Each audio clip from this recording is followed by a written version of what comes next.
સુરતમાં હીરા બજારમાં મંદીના માહોલ વચ્ચે 3 રત્ન કલાકારોએ લૂંટની ઘટનાને અંજામ આપ્યો હોવાનો બનાવ વરાછા વિસ્તારમાં બનવા પામ્યો છે।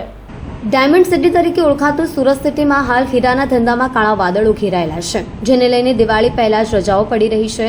હીરાના ધંધામાં આવેલ મંદીનો સામનો હાલ રત્ન કલાકારો કરી રહ્યા છે। સતત ધંધામાં આવી રહેલ મંદીને લઈને રત્ન કલાકારોની હાલત કફોડી બની ગઈ છે। હાલ તેઓના ઘરનો ચૂલો સળગાવવો પણ મુશ્કેલ બની ગયો છે। છેલ્લા 3 મહિનાથી બેકાર હોવાથી 3 રત્ન કલાકારો સાથે મળીને લૂંટ કરવાનો પ્લાન કર્યો હતો અને 3 શખ્સોએ 2 કારીગરને ધમકાવી લૂંટ પણ ચલાવી હતી।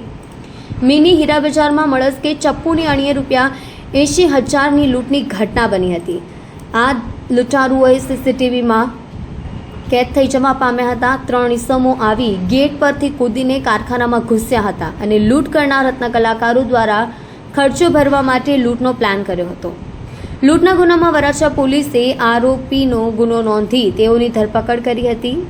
હીરા બજારના મંદીના માહોલ વચ્ચે લૂંટ થતા હીરા બજારમાં ચિંતાનો માહોલ જોવા મળી રહ્યો છે।